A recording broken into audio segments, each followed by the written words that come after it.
Bonjour et voilà, nous allons faire un nouveau bout de chemin avec le Seigneur. Nous y sommes déjà, nous sommes vraiment très proches, comme nous avons vu la fois passée. Cette lumière est déjà vraiment proche de nous, plus que jamais, plus que jamais.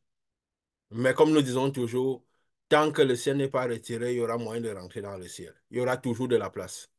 Et nous avons vu la fois passée ce que Dieu nous a révélé. C'est vrai, nous l'avons donné la fois passée, mais il nous a révélé pour la première fois il y a 5 mois environ. Et après, bon, voilà, par la suite encore, il y a 2 mois, mais des choses qui coïncidaient. Donc, plus que jamais, nous y approchons, nous y sommes, et nous devons essayer jusqu'au bout de nous prédisposer, de nous préparer. Paul avait dit quoi? J'ai mené le bon combat. J'ai fait la course, j'ai gardé la foi. J'ai terminé la course. Je dis ça là comme ça, je paraphrase. Mais donc, il disait, le but, c'est quoi? C'est tenir bon jusqu'au bout. Et comme nous disons, le ciel reçoit encore jusqu'au bout tant qu'il n'est pas levé. Quand il sera levé, il n'y aura plus grand-chose à faire. Donc, il y a encore moyen. Tant qu'il n'est pas levé, il y a encore moyen. Cette lumière étant très proche de terre maintenant, étant proche, je veux dire, le but étant proche, selon tous les enseignements que Dieu nous a donnés, selon cette lumière que Dieu nous, des connaissances que Dieu nous a livrées, nous, nous devons, oui, c'est vrai de connaître que Jésus va revenir. Plus que Jésus, comme nous avons dit, c'est sa lumière qui va revenir à nous. Sa lumière qui contient du matériel à l'intérieur. Cette lumière qui est lui-même. Sa lumière va venir jusqu'à nous pour nous retirer. Comme il avait dit, comme tel un éclair qui va de l'Orient à l'Occident, telle sera la venue du Fils de l'homme.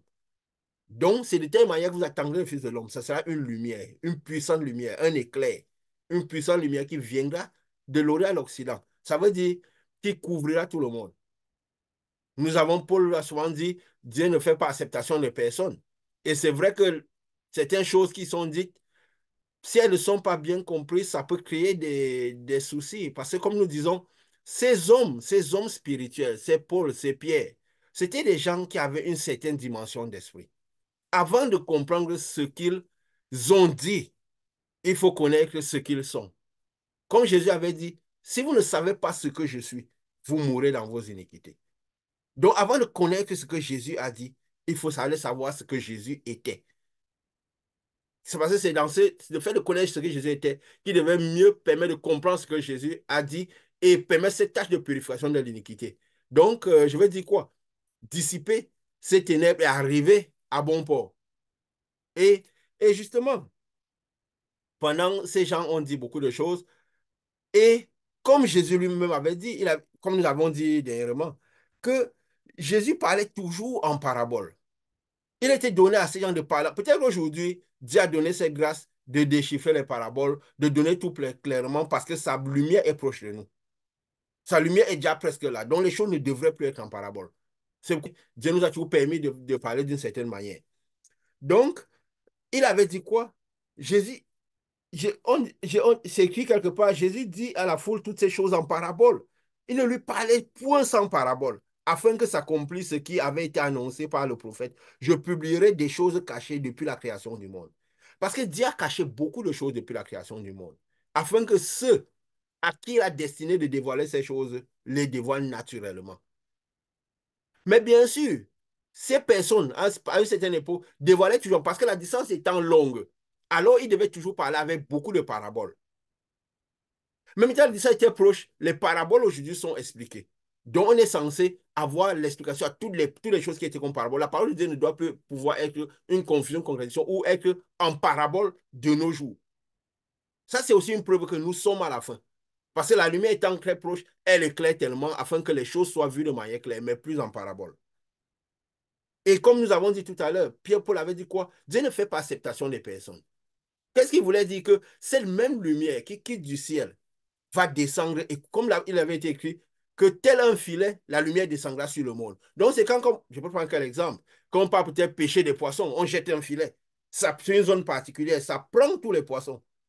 Donc, ils sont dans cette zone. Donc, cette filet-là va couvrir tous les poissons. Bien sûr, peut-être certains poissons échapperont. Peut-être que les poissons plus petits passeront à travers les mailles. Les plus gros seront bloqués, ainsi de suite. Donc, c'est comme tu as dit, tel un filet, la lumière de Dieu descendra sur le monde. Donc, il ne fait acceptation de personne. Pourquoi? Parce que cette lumière couvrira tout le monde. Ça viendra d'en haut et ça couvrira tout le monde. Déjà, quand il dit, je lève mon soleil sur les bons comme sur les méchants, c'est déjà un soleil qui couvre tout le monde. Et cette lumière, ça a la même nature que le soleil. Mais ça se mélangera avec ce soleil et que les effets seront beaucoup plus élevés.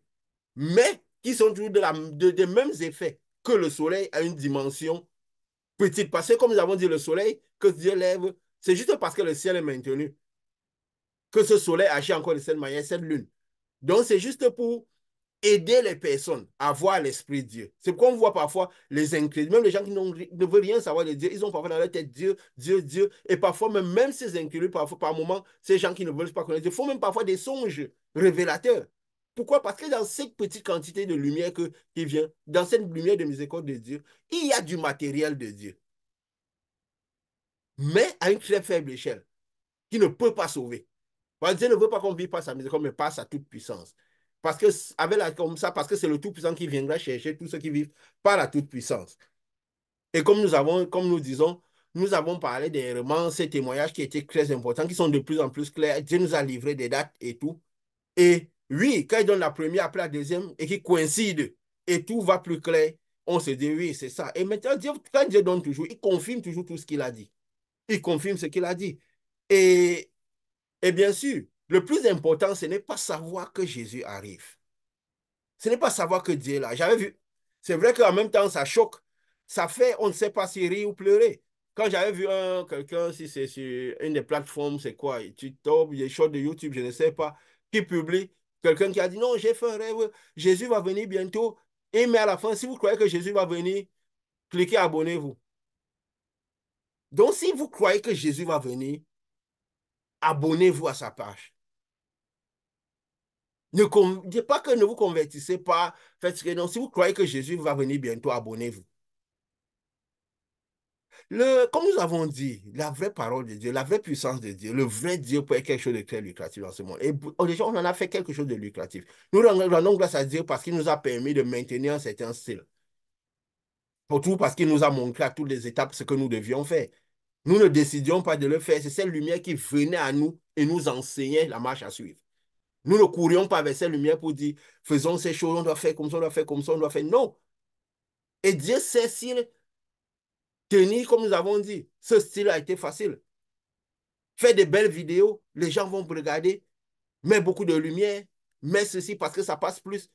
Faire un grand zoom parce que ça passe plus, parce que ceci, parce que Dieu nous a dit, je vous conduirai par mon style à moi.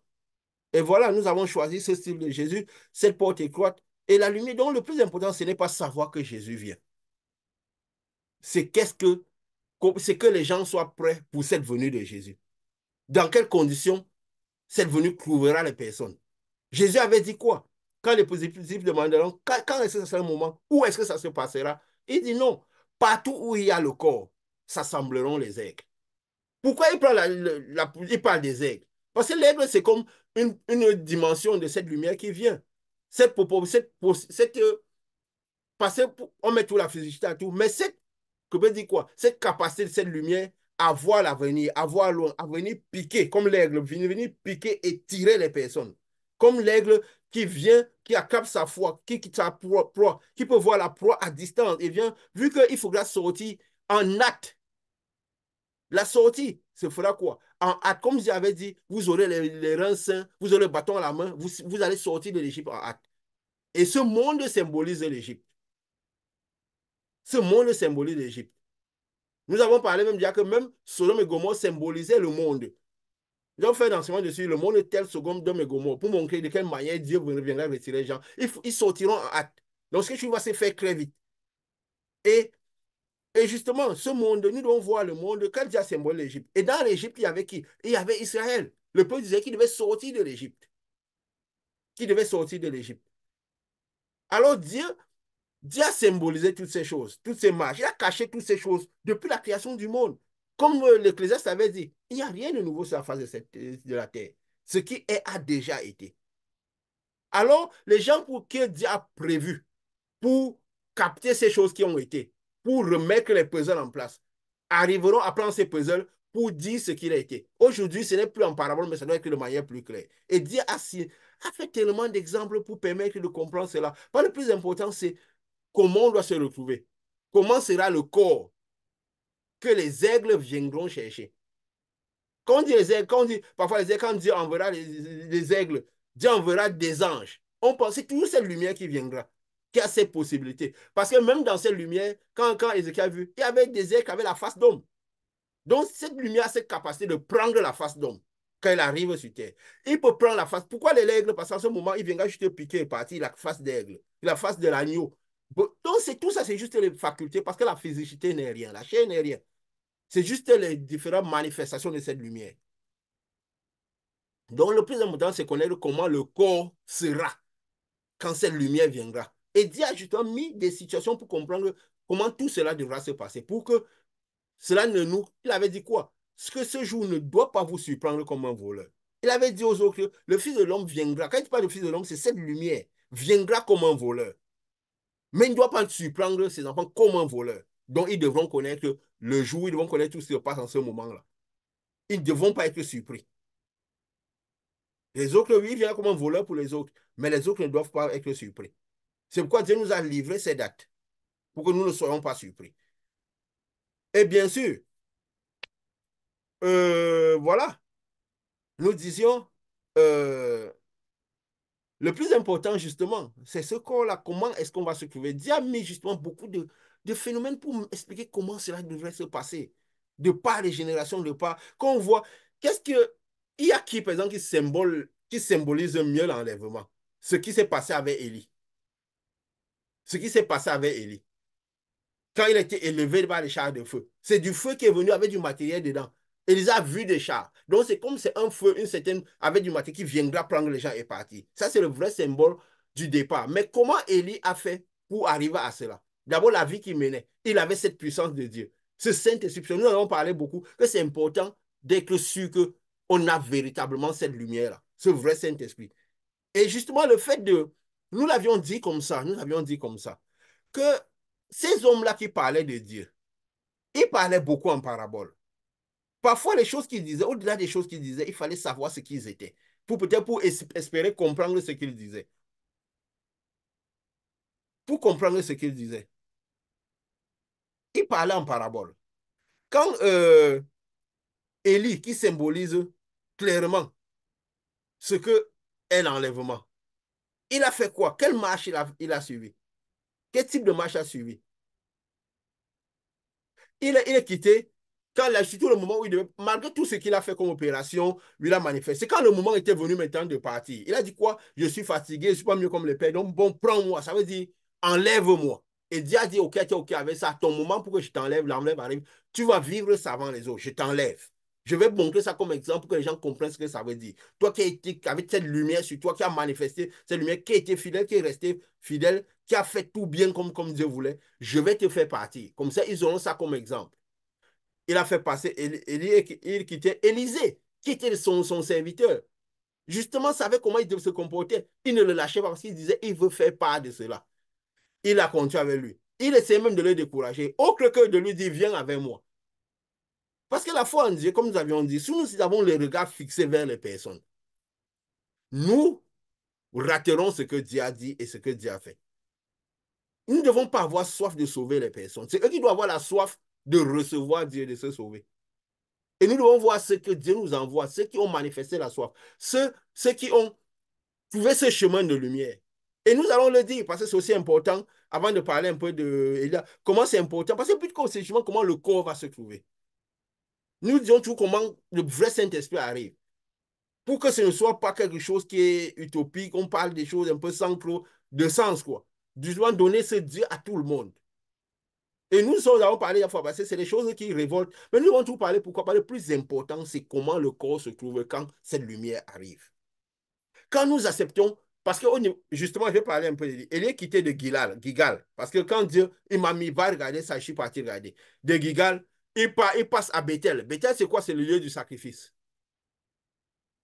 Il quitte Bethel, le même lieu que même Jacob parcourait ces points essentiels-là. Il quitte de Bethel, il part au Jourdain. Il quitte du Jourdain, il part à Jéricho. Il quitte de Jéricho, il arrive à Canaan, la terre promise. C'est le même processus que tout le monde va suivre.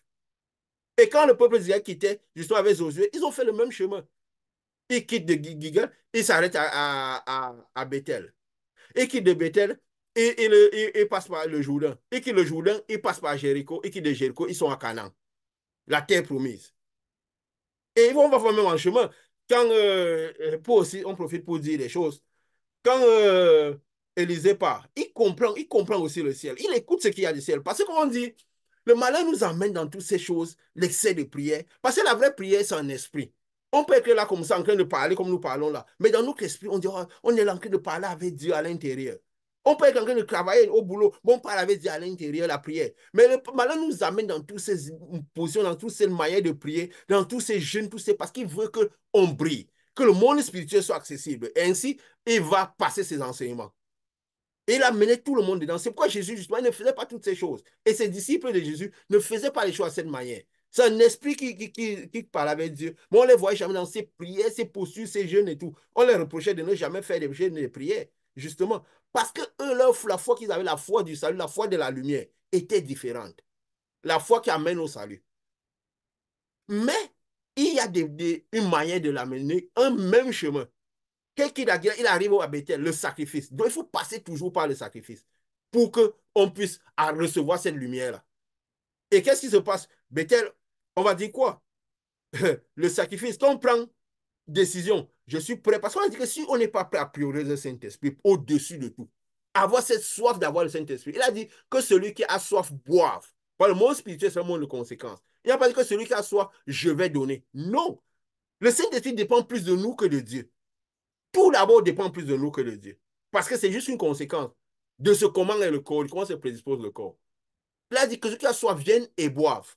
Ça veut dire que si tu as soif, tu manifestes la soif, tu vas boire. Si tu ne bois pas, c'est parce que tu n'as pas manifesté ce qu'il fallait. Et comment manifester la soif? Désirer Dieu au-dessus de toute chose. Je suis prêt à sacrifier les mauvaises amitiés pour Dieu. Je les aime tous. Mais parce que ça ne me fait pas Dieu, je ne suis pas prêt. Je suis prêt à les perdre tous. C'est une étincelle qu'on allume. Dans ce monde, comme tu dis, une étincelle qu'on allume. Ma famille, comme Jésus dit, et justement, comme nous disions, les gens sont prêts à appliquer ce que Jésus dit que ce que Paul dit. Pourquoi? Parce que ce que Jésus dit était trop brut. Et peut-être c'est la sagesse de Dieu. Paul a un peu, puisque Paul avait soif que tout le monde y rentre, que les païens soient sauvés, alors certaines choses sont dites. Mais, quand vous voyez par exemple, quand Jésus dit, ceux qui croient en moi, voici les signes qu'apparaissent ceux qui croient en moi. À mon nez, faisons telle chose, telle chose, telle chose. Paul a donné les signes de l'esprit. Ils auront telle chose, telle chose. Il ne dit pas que ce n'est pas faux. Mais la manière, c'est quoi? C'est la conséquence de ce Saint-Esprit qui est à l'intérieur de nous. Mais la manière dont c'est donné, c'est aussi donné en parabole de telle manière que c'est aussi un peu pour confondre les gens, comme Jésus dit, comme c'est pour cacher, afin que ceux qui ont la détermination comprennent et s'y rentrent vraiment. Donc il dit, la paix, et on parlait la fois passée, ces gens disent, avant même d'avoir le Saint-Esprit, tu faisais la plupart de ces choses. Mais si tu n'avais pas le Saint-Esprit, c'est autre chose. Mais c'est plus facile de suivre ce que Paul a dit que de suivre ce que Jésus a dit. Parce que ce que Jésus a dit est très difficile. Parce qu'on sait que ça ne sera pas. Jésus, c'était l'agneau consumé par le feu. C'est plus facile de suivre ce que Moïse a dit que ce que Jésus a dit. Et Jésus a dit quoi? C'est Moïse que vous suivez qui vous accuse. Jésus a dit, heureux celui que moi-même, Jésus, c'est une occasion de chute. Moïse en qui vous avez mis votre foi. Bon, vous n'avez pas compris qui était Moïse et il vous accuse. Beaucoup de gens appliquent ce que Paul a dit sans comprendre qui était Paul. Et les enseignements de Paul deviennent l'accusation. Dans le sens que ça fait maintenir l'iniquité, on n'arrive pas à recevoir cette lumière-là véritablement à l'intérieur de soi. Jésus, c'est l'ami. Nous allons grâce à Dieu. Pourquoi? Parce que Jésus nous a toujours dit de le regarder, parce que c'est l'ami. C'est pas Paul, nous l'avons dit peut-être les anciens passés. Paul n'est pas l'ami. Moïse n'est pas l'ami. Ces gens essayaient de comprendre au mieux Jésus et manifester au mieux Jésus. Parce que le Saint-Esprit ne nous transforme pas en des robots. Ça veut dire que nous pouvons mettre notre cerveau dedans si nous voulons. Et il disait soit à Paul, quand il dit à Paul, c'est pas la chair et le sang qui t'ont révélé, ça c'est mon Père dans le ciel. C'est pour dire, toi tu as les facultés d'écouter. Toi es qu'à la position de celui qui écoute le ciel. Parce que Dieu a dit, il est écrit quoi dans Jean que ils ne sont pas nés de la volonté, comme nous avons parlé la fois, c'est de la volonté de l'homme, mais de la volonté de Dieu, le Saint-Esprit. Et nous avons vu justement avec l'exemple de Corneille et de Paul, que c'est Dieu qui avait envoyé Paul à Corneille et il a dit à Corneille que Paul viendrait. Et qu'il a envoyé même Dieu, Corneille à, Pierre à Corneille. Qu'est-ce qu'il a dit? Tu lui diras des choses par lesquelles il devra vivre. Il ne lui a pas dit, va raconter Moïse. Va raconter ce que j'ai fait. Parce que quand nous avons la vie en nous, notre parole devient esprit et vie, même si ce n'est pas de Dieu qu'on parle. Et l'un des parfaits exemples, c'est lequel? Les gens, comme ce que Pascal dit, les gens qui peuvent être autour de nous et ils commencent par recevoir cette vie. Il lui a dit, va dire les choses par lesquelles il doit vivre. Les religieux pensent que tout, c'est seulement la parole de Dieu. Alors qu'on peut dire des choses qui sont fortement spirituelles, qui partent avec la vie. Et ça transforme les gens. Je peux prendre un exemple. J'étais dans mon bureau, mon lieu de service.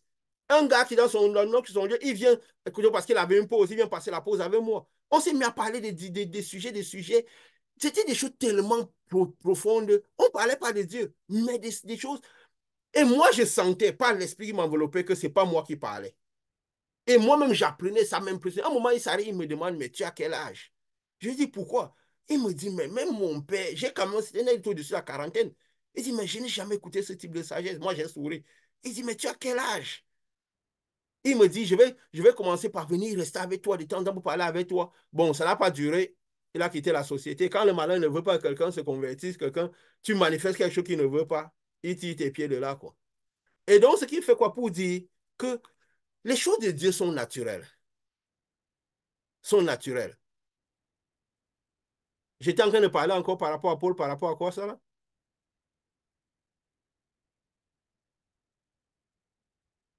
Et vous pouvez me remettre un peu sur ça pour revenir. Tu parlais du fait que le Saint-Esprit ne nous rend pas des robots parce que nous pouvons ajouter notre émotion et tu as pris l'exemple pour dire combien ça se manifeste avec toi, combien les gens peuvent être dans notre sillage, des choses comme ça. Oui. Pour dire que les gens devraient comprendre qui est Paul, devraient comprendre qui est Voilà. Pierre avant de savoir, d'analyser ce que Paul ou Pierre a dit.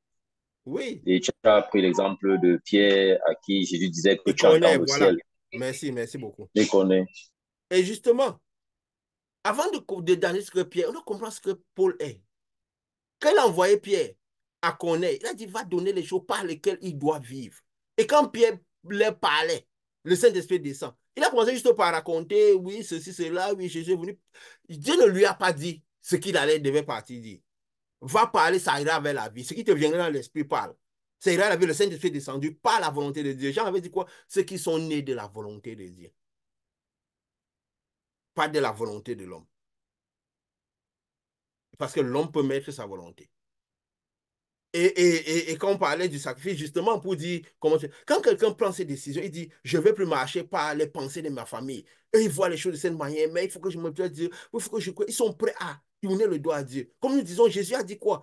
Celui qui ne renonce pas à permet n'est pas digne de moi. Mais Paul a un peu dit, non, il faut la famille, celui qui prend pas soin de sa famille et des siens a régné la foi. Et bien Jésus dit, renoncez à votre famille.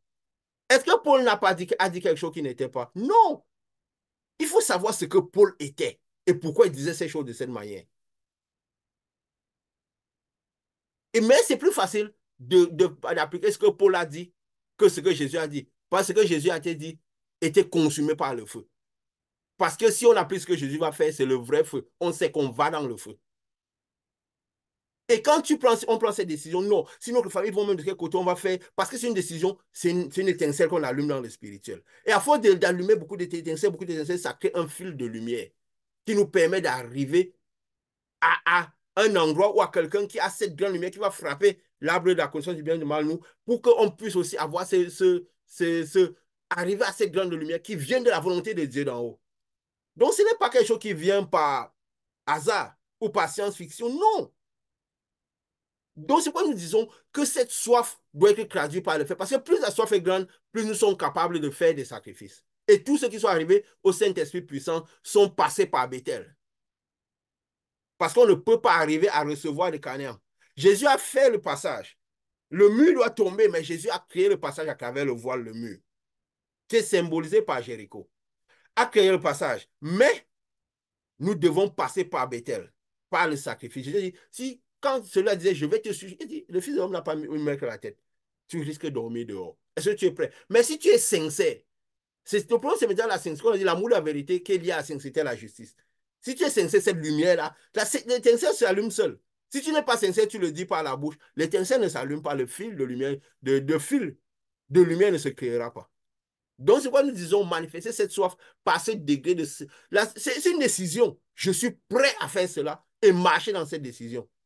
La preuve, c'est Richard qui a. Parce que, comme tous les petits exemples qui avait dit, tu avais seulement pris la décision d'acheter une Bible et te mettre, la délivrance a commencé. Tu n'avais rencontré personne pour faire la délivrance. Elle avait commencé. N'est-ce pas?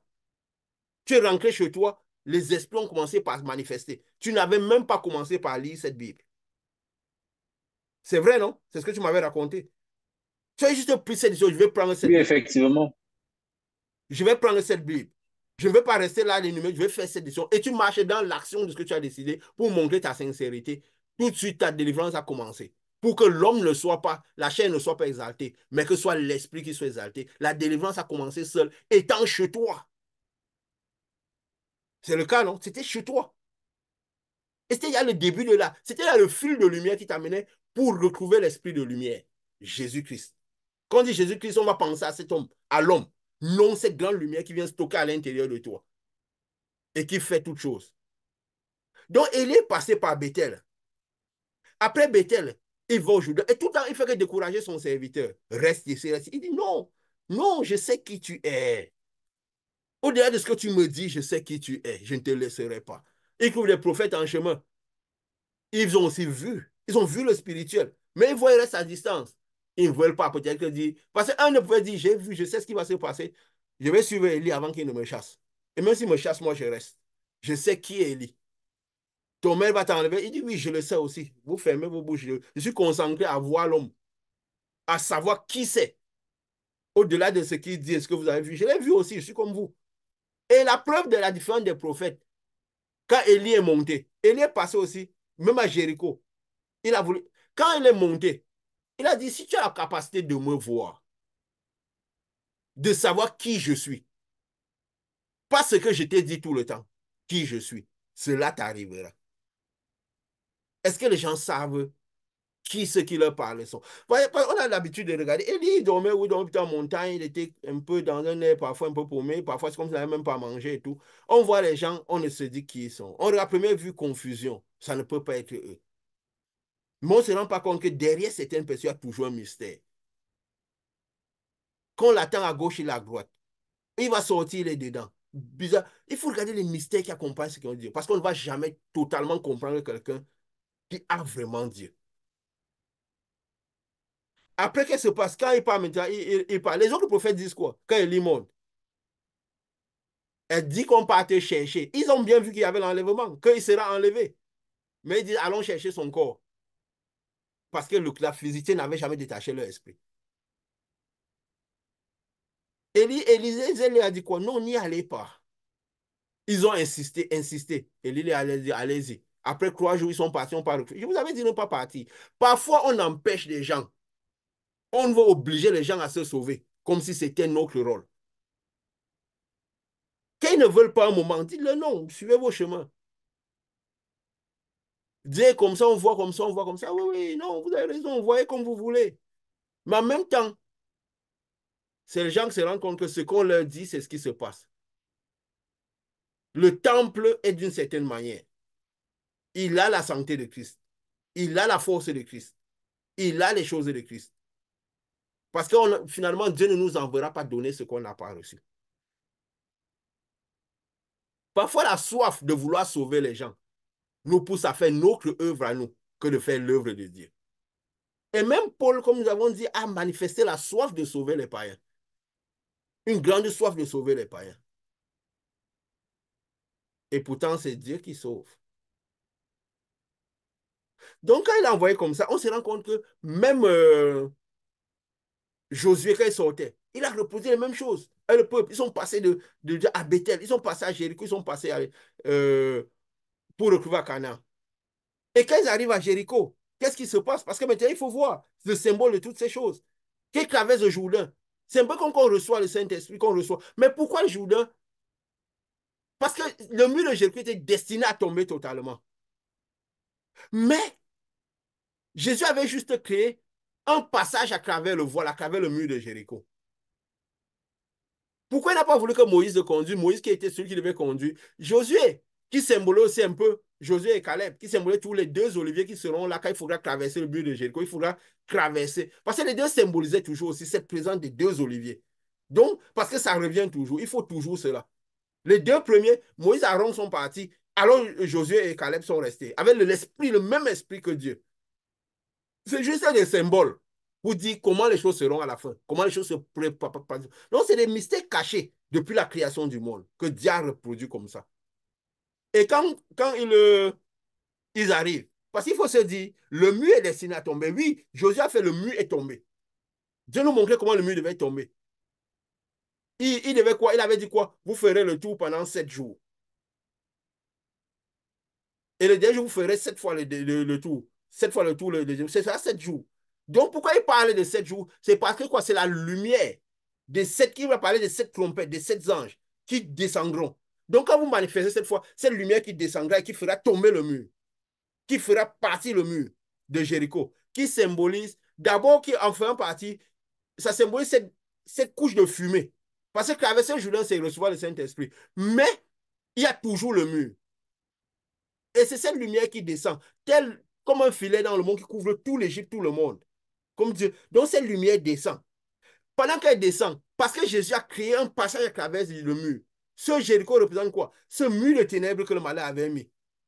Où il y avait plus ou moins à la dimension dans le ciel, mais à la position où il y avait euh, Pérgame, Smyrne, il y avait Thyatire, qui était représenté par Thyatire, Jézabel, tous ces murs. Quand cette lumière descendait et chassait cette couche de ténèbres, on voyait la couleur des ténèbres qui changeait. D'abord roux, cette lumière qui créait ça, après noir, après pâle qui descendait. Et quand ça descend en bas, donc le but c'est quoi? C'est que ça descend, même de descend, le ciel qui descend après tout ça tombe. Donc, quand la chute du mur de Jéricho symbolise aussi la chute du ciel. Quand le ciel sera retiré. Et qu'est-ce qui se passe quand le ciel sera retiré? Donc, et justement, ce mur de Jéricho, Jésus avait juste fait le passage à travers le mur. Mais le mur était encore là. Et quand il fait le passage à travers le mur, nous avons dit, il a dû lier Satan, qui était le premier-né du royaume des ténèbres.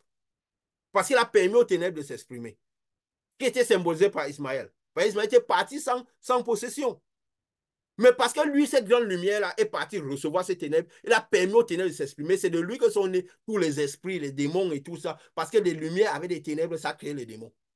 C'est pourquoi Jésus m'avait dit à Jean que je vous ai choisi tous, mais l'un de vous est un démon. Il n'a pas dit l'un de vous a un démon. Parce que quand nous avons les démons à l'intérieur de nous, nous sommes les démons. Parce que, en fait, c'est avoir, comme Dieu ne discute pas, quand nous sommes délivrés, oui, l'esprit peut toucher notre corps, mais cette lumière, c'est comme on disait, comme nous avons la vraie lumière de Dieu à l'intérieur, ça reconvertit toujours un tel qui touche notre corps. Parce qu'on est dans l'état de délivrer. Si cette grande lumière à l'intérieur de nous, nous ne pouvons pas avoir le péché originel, cette grande quantité de ténèbres qu'il y avait dans l'arbre de la connaissance du bien et du mal à l'intérieur de nous. Nous ne pouvons pas l'avoir. Sinon, le Saint-Esprit ne rentrerait pas.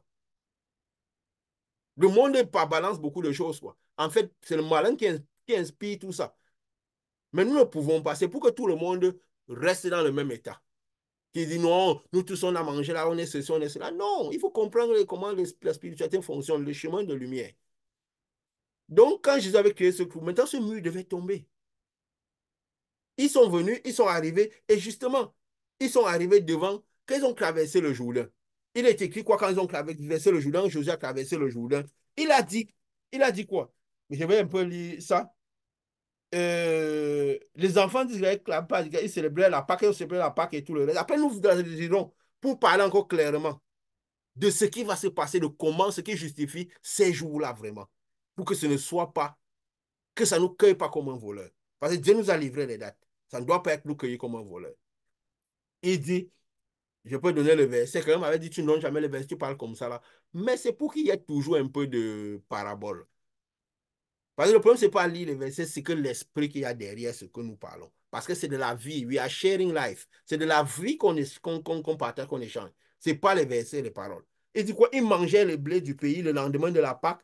des pains sans levain et du grain rôti et mangeaient ce même jour. Le blé du pays. Ça veut dire que quand ils avaient traversé le Jourdain, ils sont déjà rentrés dans le ciel. Le Jéricho, le mur n'était pas tombé, ils ont traversé le Jourdain. Donc, ça veut dire quoi? Quand on traverse le Jourdain, ça veut dire qu'on reçoit le Saint-Esprit. Parce que Jésus ayant créé le passage, c'était symboliser cela. On n'est déjà pas Canaan. On peut déjà recevoir de Canaan. Et il dit quoi? La manne, c'est ça, le lendemain de la Pâque. Quand ils mangeaient du blé du pays, les enfants d'Israël n'eurent plus de manne. Et ils mangeaient des produits du pays de Canaan cette année-là. Ça veut dire quoi? Que le lendemain de la Pâque, on doit se retrouver directement à Canaan en train de manger le blé du pays. Le blé, ça symbolise quoi? Toute cette jouissance de notre esprit, toute cette vie qu'on mènera avec Dieu maintenant. C'est pourquoi la manne qui servait juste pour entretenir le peuple, pour que le peuple mange tout ça. Parce que Dieu avait prévu que nous mangeons la manne. Donc, nous mangeons le bidon. Après, nous devons savoir que après la Pâque, ils ont mangé le blé du pays. Ils ont commencé par le pays Kwakana, ils ont commencé par vivre dans le Saint des Saints, avec Dieu. Donc, avoir tout ce que Dieu a prévu, la jouissance que Dieu a prévue et tout. Et quelque chose m'est venu dans l'esprit là, quand je pensais à ça, que même quand Noé ancrait, Dieu a fait ancrer certains types d'animaux. Hein. Il a fait ancrer certains trucs. Ça veut dire que quoi? Nous vivrons dans un monde de lumière, oui, mais qui ne sera pas très différent de celui-ci, mais en mieux, avec tout ce qu'il y a de mieux. Ça, il n'y aura pas d'iniquité, il n'y aura pas de mal, il n'y aura pas de tout. Parce que s'il a conservé certains animaux purs et les a ramenés à l'extérieur, c'était pour dire un peu tout ce qui constituera l'arche. L'arche représentait le Saint des Saints. Les gens qui s'agrippent à cette terre-ci, là, sous prétexte qu'ils voient qu'on dit l'arbre de la connaissance du bien et du mal que Dieu, le malin, fait manger partout ici, là. Ce qu'il a proposé à Jésus. Nous vivrons une vie qui aura des choses semblables à ceci. Des personnes, je ne sais pas comment Dieu m'écrit, mais s'il a fait rentrer des amours dans l'âge et qui sont ressortis, ça veut dire qu'il y aura une dimension de toutes ces choses-là dans l'âge. De quelle manière physiquement ils seront, parce qu'il n'y aura pas d'hommes, femmes et tout. Donc Dieu représente par ces choses-là. Il a dit, mais ils mangeaient les blés du pays. Notre esprit aura une jouissance énorme, des potentialités énormes que nous serons capables de faire et de faire. Donc, de jouir, il n'y aura rien qui nous... Mais tout ce qui est iniquité ne passera pas dans ce sens, dans ce monde-là. Et il dit, il mangeait. Donc, nous devons comprendre justement. Parce que nous devons comprendre ce qui va se passer selon les dates que Dieu nous a données et ce qui se passera exactement en ce moment-là. Il mangeait les produits du pays de Canaan cette année-là. Et juste après, la manne est sortie. Dieu avait même prévu. Il avait pris l'homme. Il l'a amené dans le jardin. Il a dit à l'homme, cultive le jardin. Il n'a pas dit cultive parce qu'il avait fait pousser les arbres. Parce qu'ils ont tout comment le Saint-Esprit, ce que doit représenter. Parce que le but, c'est quoi? C'est le corps que les aigles viendront chercher. Pour dire cette lumière-là. Parce que cette lumière viendra chercher ce corps de la manière dont l'aigle pique sa proie. Nous avons dit que l'enlèvement va se produire. Des gens se lèveront le lendemain pour aller ouvrir les églises, les temples et chanter, danser, finir les cultes. Quand l'enlèvement sera terminé. Parce que ces aigles vont venir prendre leur poids. Donc là, c'est le symbole de l'aigle, la maille. Donc, parce qu'ils vont sortir en hâte. Et quand Dieu avait mis même, quand il avait pris l'homme pour l'amener dans le jardin, ça veut dire c'est un peu le symbole de l'homme qu'il a fait à l'extérieur qui vient qui retrouve le Saint-Esprit. Il dit quoi? Cultive le jardin. Ne cultive pas la terre. Parce qu'il avait fait pousser beaucoup d'arbres hors du jardin aussi, de cette terre-là, du sol. Mais c'est le jardin qui doit cultiver. Et parce que l'arbre de la connaissance du bien est là aussi, dans le jardin, et du mal, on peut avoir accès à ça. Il dit, ne mangez pas celui-là. Ça veut dire, mangez ce qui est des arbres du jardin. Vis par le jardin. Le royaume des cieux, la justice au-dessus et tout chaud par-dessus. Tout ce que tu dois recevoir, c'est par la spiritualité, par le jardin, pas par les principes du monde. Courir derrière la vie comme le monde le fait. Donc, c'est pour dire que ceux-mêmes qui sont... Parce qu'aujourd'hui aussi, il y a beaucoup de gens qui vivent un peu comme ça, qui croient être dans le Saint-Esprit. On nous avons dit, si le focus de quelqu'un est la terre, oui, on va dans des choses à terre, on vit, on travaille, on a pour faire des choses à terre, mais la terre n'est plus vraiment le focus, c'est le ciel. Si la terre est le focus, ça veut dire probablement le Saint-Esprit n'est pas à l'intérieur. Et nous verrons quand même encore des choses qui parleront un peu mieux. Parce que quand le Saint-Esprit vient à l'intérieur de nous, Paul avait dit quoi? Que Dieu nous a donné les arts la pensée de l'éternité, pas les arts de l'esprit qu'il a mis en nous. Parce que quand l'esprit ancre à l'intérieur de nous, nous commençons à voir la pensée de l'éternité. Nous voyons plus le monde comme quelque chose qui finit. Quelque chose, nous devons courir derrière bien la terre. Nous commençons par voir l'objectif de l'éternité. Nous commençons par comprendre l'éternité. Nous commençons par voir ce verset. Celui qui a mon esprit ne m'appartient pas. Quand déjà on manifeste dans ce chemin de lumière qui nous amène. Parce que comme nous avons dit, avant de faire quelque chose, nous devons vu. Avant de parler de cet enlèvement, de toutes les choses, de voir aujourd'hui de ce que Dieu nous montre là, il m'a fait vivre toutes les étapes de l'enlèvement. C'est pourquoi on arrive à parler de ces choses de cette manière-là. Donner toutes ces choses aussi, des choses nouvelles, ce grand neuf, c'est par rapport à tout ce qu'on est, je vais le dire. Et tous ceux qui sont ont toujours un certain processus. Ce n'est pas un fruit du hasard. Pourquoi ces messages totalement différents, des choses bizarres qui semblent bizarres pour le commun des mortels et tout? C'est aussi pour ça. Et nos vies ont été résultat de tout ça. Que ce soit les difficultés, tout ce qu'on a eu dans nos vies, c'était le résultat de ça.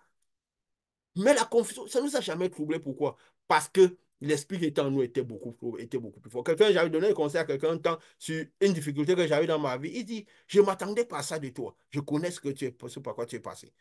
Je lui dis, pourquoi? Il me dit, non, je connais les gens qui sont passés par toi, je sais ce qui passe le temps à faire. Ils créent des problèmes partout. Je dis, non, ce qui est à l'intérieur de moi est au-dessus de tout ce qui pouvait amener dans le monde.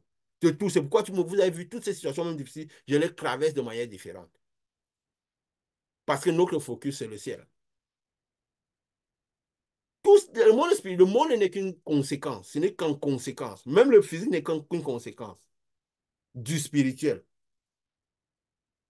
Donc c'est pour dire, on doit manger, cultiver le jardin et manger du jardin. Pas manger l'arbre de connaissance du bien et du mal, manger tout ce qui est en dehors du jardin. Donc chercher la vie avec les principes du jardin. Parce que finalement, le jardin devient l'objectif, le ciel, le Saint des Saints, l'éternité, la pensée de l'éternité. Si quand les gens ont le Saint-Esprit, avec toujours la pensée des choses de terre, comment conquérir la terre, comment devait régner sur la terre, comment ces choses-là. On l'a dit, nous avons la pensée de l'éternité, nous met en nous la pensée de l'éternité. On ne va pas penser. Quand on a vu un esprit, que Dieu va nous donner ce Saint-Esprit, on commence par avoir la pensée de l'éternité déjà. Avant d'y arriver, on voit déjà les choses à venir. Dieu a prévu qu'avant de parcourir les situations, on doit déjà les avoir vues. Je dis souvent qu'il n'y a rien qui peut se passer devant moi de spirituel sans que je ne les ai vues avant. Même si c'est une situation de ma vie, je les ai bien traversées parce que je les ai vues avant. Et pas parce que c'est une chose pour tout ça. Parce que Dieu a prévu que le Saint-Esprit fasse ça. À des degrés différents, parce qu'à des degrés différents, il y a le même matériel. La lumière, c'est la même. Parce que même la lumière qui descend sur nous sous forme de miséricorde, c'est la même lumière, mais avec un certain degré différent. La lumière qui viendra du ciel pour chercher les personnes, c'est la même lumière, mais avec des degrés différents. Donc, à des degrés différents, il y a les mêmes potentialités. Celui peut-être qui a plus de lumière, plus de force, verra plus de choses du futur que l'autre.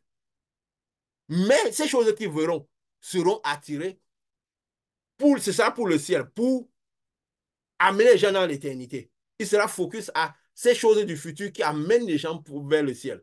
Mais les choses qui amènent les gens vers la terre, ça ne veut pas dire qu'on n'a pas vu. Mais il faut savoir ce qui inspire cela. Parce que nous devons connaître toutes ces choses. Et donc, parce que le but, c'est quoi? C'est le corps. Nous allons partir un peu pour voir, ou peut-être pour voir clairement ce qui se passe ce jour-là, où on commencera par manger le blé du pays. Ce jour qui est si proche, plus proche que jamais. Donc, nous disons toujours que le temps est plus proche que jamais. Dieu a livré, tout est proche. Que les gens cherchent à être, que le corps soit prêt, comme c'était la seule raison de vivre. Parce que plus que jamais, c'est la seule raison de vivre. Le ciel est en train de partir. Plus que jamais, c'est la seule raison de vivre. Nous le disons comme c'était qui roulait dans le ciel, qui le disait, qui dit attention, attention, quand le ciel sera retiré, au son des quoi derniers qu'on tempête. Parce que cette lumière va arriver finalement sur Terre. Et les effets déjà même que ce soleil crée sur Terre, quand il commence à devenir beaucoup, ça sera le même effet que cette lumière va créer sur Terre quand ça sera beaucoup. Mais, ça sera ça. Mais, qu'est-ce qui se passe? Comment seront les personnes? Ce qui se passera après. Nous, si nous partons, là, je vais donner le passage. Je vais donner un peu. Parce que nous, on parlait d'Exode 12, qui explique clairement comment le peuple d'Israël sort de l'Égypte. Parce que nous devons savoir comment doit être le corps. Ce qui fait qu'on peut être du voyage. Il a dit d'abord quoi? Que ça sera de choisir un agneau. Parce que c'est la présence de l'agneau à l'intérieur de nous qui nous permettra de faire le voyage. On ne va pas de voyage, mais qui fera que cette lumière agisse sur nous différemment. C'est plus ça. Parce que la lumière va descendre sur tout le monde, les bons comme les méchants. Quand Jésus lève mon soleil comme sur les bons sur les méchants, ça veut dire que jusqu'au bout, cette lumière va arriver sur les bons sur les méchants. Il dit, tout élèvera, même ceux qui l'ont crucifié. Donc tout le monde, cette lumière arrivera comme un filet. Alors la maille dont ça couvrira des gens, c'est comme ça agira selon comme ça couvrira des gens. Là où il y a le corps, ça sembleront les aigles. Donc toute cette lumière, les aigles de cette lumière. Là où il y a le corps, ça sembleront les aigles. Donc le plus important, c'est le corps.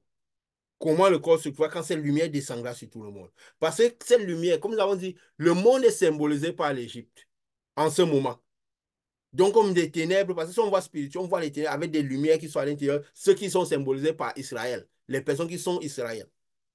Alors, cette lumière va descendre totalement. Alors, qu'est-ce qui se passe? Euh, Quand cette lumière, ça dépendra de comment ça, elle trouvera les personnes. Donc, on va voir un peu ce qui s'est passé quand la lumière de Dieu est venue en Égypte. Quand Dieu avait dit, l'Éternel passera en Égypte. De la même manière, comme nous avons dit, il passera, comme il avait dit, pour frapper les premiers-nés. Parce que pour pouvoir libérer, il faut frapper les premiers-nés. Parce que les premiers-nés, c'est des premiers-nés qui prennent la force d'une famille, d'un pays et tout. Parce qu'il pourra frapper les premiers-nés, nous l'avions parlé de ça quand Jésus montait. Il a dû attacher, lier le premier-né pour pouvoir monter. Donc, pour libérer les premiers-nés, pour que les autres puissent partir. Alors, cette lumière va descendre. Donc, l'Égypte symbolise un peu le monde, qui symbolise un peu l'état dans lequel nous sommes, quand cette lumière, quand l'Éternel viendra, quand la lumière de l'Éternel viendra sur le monde. Alors, qu'est-ce qui se passe? Il a été dit au peuple d'Israël, parce qu'il avait choisi quel mois? Parce que le mois de la Pâque. Jésus avait dit quoi aux disciples? Dans 2 jours, la Pâque sera là dans 2 jours. Donc, le Fils de l'homme ira à la croix. Il n'a pas dit le Fils de l'homme va être livré. Pourquoi? Pour que le salut soit accessible, pour que nous puissions recevoir Saint-Esprit. Donc, le but, c'était celui-là, nous, pour rattacher les personnes à Dieu, pour que les gens puissent manger le blé du pays à nouveau. Donc, recevoir pour vivre dans le Saint des Saints à nouveau. L'accès que Dieu accède de nouveau à l'homme. Alors, le Fils a dit sera livré à la Pâque. Et Jésus avait choisi le même moment pour que cela se passe. Et on va dire qu'il a choisi, mais c'était la conséquence. Parce qu'il fallait qu'il parle, lui étant l'agneau. Parce que nous devons comprendre ça aussi. Lui qui était symbolisé comme l'agneau. Et justement, c'était quel mois? Le mois de la Pâque était considéré le premier mois de l'année. Pour le calendrier, parce que c'était la première fête religieuse, quoi. Et c'est symbolisé comme le mois, quoi? Le mois des semences. On sait le mois des semences, c'est le mois mars, avril. Donc, donc c'est le mois de mars, c'est le mois vraiment des semences. Donc, parce qu'il était écrit, le mois des semences sera le premier mois de l'année. Je peux lire là, il dit, vous sortez aujourd'hui, pas le jour où ils sortent de l'Égypte, qui manifestait aussi la sortie de tous ceux qui ont le Saint-Esprit de l'Égypte. Donc, de l'Égypte symbolise ce monde. C'est écrit ou quoi? Que, ça c'est le prochain chapitre, vous sortez aujourd'hui dans le mois des épis. Le mois des épis, c'était le mois de donc le troisième mois, le mois de mars. Le troisième mois d'année, qui représente le premier mois. Et quand il dit le 10e jour de ce mois, parce qu'il commence par dire un peu comment ça va se passer, comment doit le corps, toutes les conditions, qui va faire telle sorte que Israël puisse sortir. Il dit le 10e jour de ce mois. Pourquoi il choisit le 10e jour de ce mois? Est-ce qu'il a pris son hasard? Il n'y a pas de hasard dans le monde spirituel. C'est quand le 10e jour reprend, parce qu'il fallait choisir l'agneau qui avait 1 an. Ce n'est pas un agneau 2 ans, 3 ans, mais l'agneau 1 an. Pourquoi 1 an? Nous avons dit que dans le monde spirituel, la symbolique, comme Paul avait eu la conscience par la spiritualité qu'il avait de comprendre les choses très grandes. Il disait qu'un jour, c'est comme 1000 ans. 1000 ans, c'est comme ce que nous avons allié les 10 jours. Le temps des 7 périodes du spirituel, du ciel. Donc, quand il choisit, il dit le 10e jour. C'est pour symboliser. Je peux dire pourquoi. Parce que le sacrifice de cet agneau, qui devait avoir 1 an, qui devait être pur, 1 an. Pourquoi? Parce qu'il le faisait pour le siècle présent. Donc, comme il y a le monde est divisé en 2 siècles, comme Jésus disait, le siècle présent qui est le siècle, la vie actuellement, et le siècle à venir qui est la vie avec Dieu. dans le Saint des Saints, qui représente aussi, bien sûr, le deuxième millénaire. Mais il ne faut pas dire le premier millénaire, deuxième. On peut dire premier millénaire, deuxième millénaire. Mais comme le millénaire, on vit déjà le deuxième millénaire, un peu dans le premier siècle. C'est pourquoi Jésus utilisait plus le premier siècle, le deuxième siècle. Donc, quand il dit le 10e jour, ce n'est pas au hasard qu'il choisit le 10e jour. C'est pourquoi? Parce que le sacrifice de cet agneau d'1 an, parce que l'agneau, justement, est sacrifié pour permettre la vie dans le millénaire, la vie avec Dieu. En fait, c'est pour aider à vivre mieux bien dans le siècle présent. Parce que le sacrifice de l'agneau sera pour le siècle à venir, mais il se fait dans le siècle présent. C'est quoi prendre un agneau d'1 an? Et le 10e jour représentait quoi? Pour dire, c'est pour l'éternité. Le but de ce jour, de ce sacrifice se fait. Vous choisissez l'agneau le premier jour. Parce que quand vous décidez de choisir l'agneau, de recevoir cet agneau, ça sera pour l'éternité. Donc, quand vous prenez la décision, je veux recevoir ces jours. Je veux recevoir Jésus. Nous avons souvent dit que, au lieu de ce que nous disons, que nous avons dit ça en blaguant, que quand on a vraiment le Saint-Esprit, cette vraie lumière à l'intérieur de nous, cette puissance à l'intérieur de nous, nous sommes des prières que des gens doivent recevoir. Quand Jésus disait, celui qui me reçoit, reçoit celui qui m'a envoyé. Celui qui vous reçoit, recevra la dimension de lumière qu'il y a en vous. Au-delà même de recevoir ce que vous dites. Qui vous reçoit, donc qui vous connaît, Il avait dit quoi? Celui qui reçoit un prophète, en termes de prophète, recevra la récompense du prophète. Et il va recevoir la quantité de lumière que porte le prophète. Parce que cette quantité de lumière va produire, d'abord nettoyer sa vie, produire dans sa vie la quantité de lumière. Parce que si on rencontre quelqu'un qui a une grande lumière, c'est pas possible que c'est les petites situations qui quittent la vie. La vie est totalement transformée. Aussi, bien sûr, c'est lumière, lumière. Mais quand il y a le Saint-Esprit déjà, il y aura une transformation de degrés différents. Et qu'est-ce qu'il dit? Donc, c'était pour ça qu'il a choisi le 10e jour. Non? Le 10e jour, il fallait choisir l'agneau.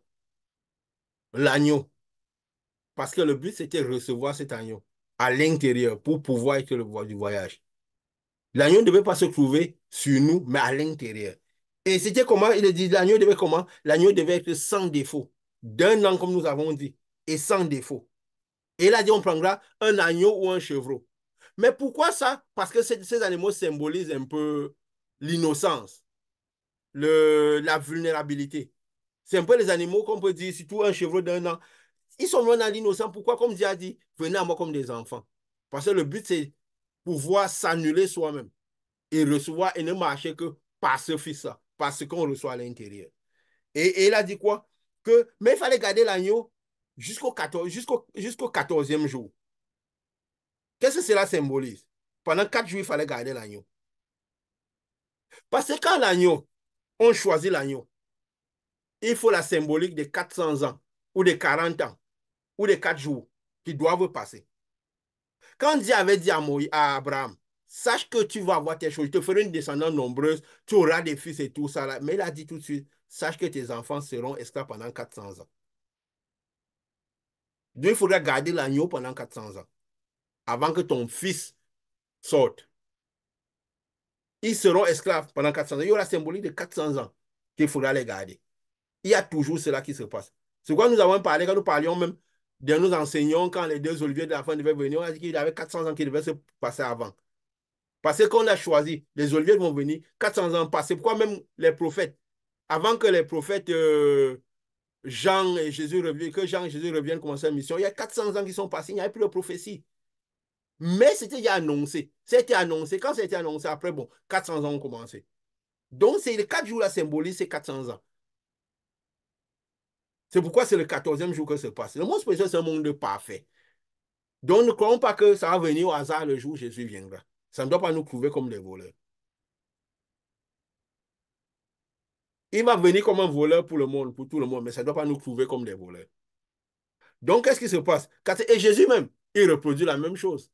Quand il entre dans Jérusalem, les gens lui disent, non, si tu veux te faire voir, va à Jérusalem. Sinon, on va te voir plus. Jésus était dans ces villes, dans les synagogues, il faisait manifester Dieu, la puissance, sa renommée. On parlait, il y a quelqu'un qui fait des choses. Dit, va à Jérusalem si tu veux qu'on te voie. Là-bas, tout cela. Mais Jésus savait que si tu pas dit certaines choses dans un certain endroit, tu vas à la croix. Va à Jérusalem si tu veux te faire connaître. Prends ce style-là. Comme ça, ta renommée, ça va vraiment. Si tu, tu arrives à t'affirmer à Jérusalem, tu t'affirmes partout. Mais qui donne ces suggestions? Fais fais je vais dire quoi, une page YouTube, très bien. Facebook, les gens vont regarder, ça va tirer du monde. On va mieux te connaître. Fais des petites vidéos courtes. Les gens auront beaucoup envie de voir. Ceux qui veulent de Dieu ou pas, ils auront envie d'écouter parce que ce sera ce qui est mieux. On va mieux te connaître. Ce que tu dis va mieux aller au monde. Mets beaucoup de lumière. On va financer. Fais ceci. Fais la publicité. Montre les miracles. Les gens vont beaucoup voir. Et on te connaîtra mieux. On va comprendre mieux ce que tu es, ce que tu dis. On va mieux t'écouter. Jésus a dit quoi? Non. Pour vous, votre temps est toujours proche. Vous êtes prêt à utiliser n'importe quel chemin pour arriver à la gloire. Pour arriver à faire... Parce que vous cherchez la gloire des hommes. Mais mon temps n'est pas toujours prêt. Mon temps n'est pas toujours prêt. Mais Jésus est monté comme en cachette. Dans le style, la simplicité. Comme un bredouille léger qui va dans le monde. Qu'elle a même fait le premier miracle, la première miracle, celui-là qu'il voulait, qui attendait 48 ans, c'est 48 ans pour qu'on le jette dans l'eau. Il a fait quoi? Il a disparu au milieu de l'ultime, l'âme ne le trouvait même plus. Il a disparu. Quand elle a vu, il n'a pas dit non, on va dire, c'est le même qui a commencé par trahir Jésus. Ah non, c'est lui là, celui-là, mais là, il a disparu, il est parti. Le style de Jésus, le style de la porte étroite. Parce que c'est ça la sagesse de Dieu. Va à Jérusalem, on va te voir. Jésus est monté. Et il est monté quand? Il est monté à Jérusalem, n'est-ce pas? C'est 4 jours après qu'il est allé à la croix, qu'il devait avoir la Pâque. En fait, il a dit quoi? Il est allé à Jérusalem. Et c'est après qu'il est parti le soir, le soir de la Pâque. Parce qu'il a mangé la Pâque aussi, il a partagé la Pâque le soir. C'est le lendemain qu'on l'a mis à la croix. Mais c'est passé combien? C'était la semaine où il est bordé. La semaine, c'est la semaine la plus importante de l'humanité. C'est le 4e jour au soir qu'il a pris la Pâque avec ses disciples. 400 ans. Donc, l'agneau était sorti. L'agneau est entré de manière festive à Jérusalem. Mais la Pâque a été mangée parce qu'il avait dit bientôt c'est la Pâque. Et c'est là où il est parti à la Pâque. Et le lendemain, il a mangé la Pâque. Le lendemain, il était dans la croix pour dire le lendemain, il faisait le passage pour qu'on se retrouve en, euh, pour qu'on se retrouve de l'autre côté. Pour l'autre côté soit possible. C'est donc même les 4 jours là symbolisent quoi? Les 400 ans là. Il avait été choisi. Il l'a ancré de manière solennelle. Et les 4 jours symbolisaient cela. Il avait dit quoi? On prendra du sang. On est à Exode 12 au verset 7. Au verset 6. Vous garderez jusqu'au 14e jour de ce mois. Donc déjà après 10 ou 4 jours après, parce qu'il faut qu'on comprenne bien ce qui va se passer ce jour-là. Et toute l'assemblée, elle l'immolera entre les deux soirs. Donc ça sera le soir là, on l'immolera. On prendra de son sang, on mettra sur les poteaux, les linteils de la porte dans la maison où on la mangera. On le mangera dans la maison. Et mettre le sang sur la maison, c'est pourquoi le sang se temple. C'est un peu comme passer à Bethel. On devra faire vivre une vie de sacrifice. On devra être en train de... On devra voir le sang sur nos vies, en train de sacrifier les amitiés à cause de l'agneau, cet agneau. On devra sacrifier parfois les pensées de la famille. Parce que quand Dieu dit celui qui ne renonce pas à père, mais il dit renoncer à la manière de voir, aux pensées qui ne sont pas de Dieu, au style qui n'est pas celui de Jésus. Renoncer peut-être à Moïse, si on n'a pas compris qui est Moïse, pour suivre finalement Jésus, qui est l'ami. Qui est l'ami. On va même dire aussi une pensée pour... Parce qu'aujourd'hui, en ce moment, on leur donne le maximum d'opportunités. Il y a des musulmans qui disent que eux-mêmes, ils attendent le prophète Issa. Parce qu'on a dit que quand le prophète Issa viendra, c'est la fin de toutes choses. Le prophète Issa représente qui? Jésus. Donc les musulmans attendent la venue de Jésus à la fin de toutes choses. Parce que, et fondamentalement, ils reconnaissent Jésus comme étant le plus grand prophète ayant existé. Et ils disent que Jésus a dit qu'il devait suivre Mahomet. Et maintenant, nous le disons maintenant sans cacher parce qu'il faut que tout le monde ait l'opportunité. Mais de la même manière que les pharisiens avaient la mise sur Moïse, qui est venu symboliser Jésus, mais pas sur Jésus, Moïse devenait une occasion de chute pour eux. T'as dit quoi? C'est Moïse qui vous accuse. Jésus même peut devenir l'occasion de chute. Il a dit, heureux pour ceux qui se passent. Je ne serai pas une occasion de chute si on ne l'a pas bien compris qui est Jésus. Parce que si on attend quelqu'un, on cherche l'ami, c'est quelqu'un d'autre. Celui qu'on suit, la personne peut devenir une occasion de chute pour nous, afin que la venue de ce prophète Issa ne nous couvre pas comme il faut. C'était juste un truc, parce qu'on a un moment où on doit dire les choses sans parabole, pour que les gens puissent chercher à comprendre quelle est cette lumière qui va venir vers nous. Et faire ce voyage. Et faire finalement ce voyage. Pour ce lieu merveilleux. Et il dit, donc il faudra que le sacrifice soit trouvé. On soit en train de sacrifier. Jésus a dit, celui qui, tu veux me suivre, le Fils de l'homme n'a pas ouvert la tête. Sois prêt à tout ce que tu vas perdre. Tu vas recevoir au centuple. Parce qu'il n'y a personne qui a suivi Jésus jusqu'à ce que Jésus n'a pas... Nous sommes des exemples. Que Jésus n'a pas donné au centuple. Et parce que la vie éternelle était là. C'est la vie éternelle qui était là, le Saint-Esprit à l'intérieur qui a permis que cela arrive. Et il dit, cette même nuit, on la mangera, la chair, rôtie au feu. On la mangera avec des pains sans levain. Avec des pains sans levain et des herbes amères. La chair rôtie au feu. Il a dit quoi? Vous ne mangerez point à demi-cuit ou bouilli dans l'eau, mais sera rôti au feu avec la tête, les jambes et l'intérieur, tout. Ça ne sera pas un Jésus dilué. On ne va pas modeler Jésus de manière que ça plaise aux gens. Bouilli dans les eaux symbolisent quoi? Les peuples, les langues, la parole, ce que les gens peuvent mieux accepter. Le véritable serviteur, c'est celui qui a mis la parole sans rougir. Donc, la parole de Dieu donne Jésus brûlé au feu. Le Jésus du sacrifice. Le Jésus pur. Voici des signes qui accompagneront ceux qui ont cru. En mon nom, ils feront telle chose. Ce n'est pas que il faut la paix, que les signes de l'esprit sont la paix, la joie. Comme ça, tout le monde se retrouve dedans. Le Jésus bouillit dans les eaux, bouillit dans la volonté des peuples, bouillit dans la volonté des langues. Parce que oui, si on n'a pas donné certains types de Jésus, et surtout dans un certain endroit, oui, on risque la croix. Mais est-ce que les disciples devaient arriver à la croix? Nous avions dit une fois que ce n'est pas dit que les disciples devaient tous mourir. Parce que le sacrifice, c'était Jésus. Mais la soif de voir les gens sauvés nous ne fait pas comprendre quand on doit secouer les pieds et partir de là.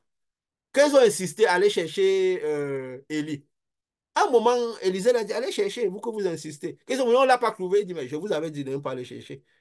Il n'a pas commencé par crier, non, ne partez pas chercher, ne partez pas. Vous parlez pourtant, vous partez à traîner avec eux, leur dit, ne partez pas. Non, allez chercher. Allez. C'est ça ce que vous voulez aller. Quand il est venu à dire Jésus, là, tout est tombé sur les personnes, ça a tué des Juifs et tout. Il n'a pas dit, il s'est pas mis à pleurer avec eux. Si vous ne vous convertissez pas de la sorte, vous mourrez comme eux. La parole est donnée sans ménagement. La parole pure. C'est la verge de fer qui amène les gens au royaume. Parce que si on facilite la foi aux personnes en train de lutter contre leurs âmes, on est en train de donner l'agneau bouilli dans les eaux, à demi-cuit. Et Dieu seul sait si l'agneau à demi-cuit est consommé ici dans ce monde aujourd'hui. On le dit avec une grande peine dans le cœur. L'agneau qui est donné presque partout est à demi-cuit. On a adapté Jésus de manière que les gens puissent mieux consommer ce Jésus. De manière qu'ils puissent mieux le digérer. Le monde dilue la foi, tout le monde. On ne va pas donner l'éducation de l'esprit, motiver les gens. Non, vous devez être comme ça, donner les conseils, ceci, cela. Alors que l'agneau doit être rôti au feu. Le feu symbolise le sacrifice, ça doit rôtir au feu. C'est pourquoi quand quelqu'un voulait suivre Jésus, Jésus présentait directement le sacrifice. Tu risques de dormir dehors si tu me suis. Le Fils de l'homme n'a pas où mettre la tête.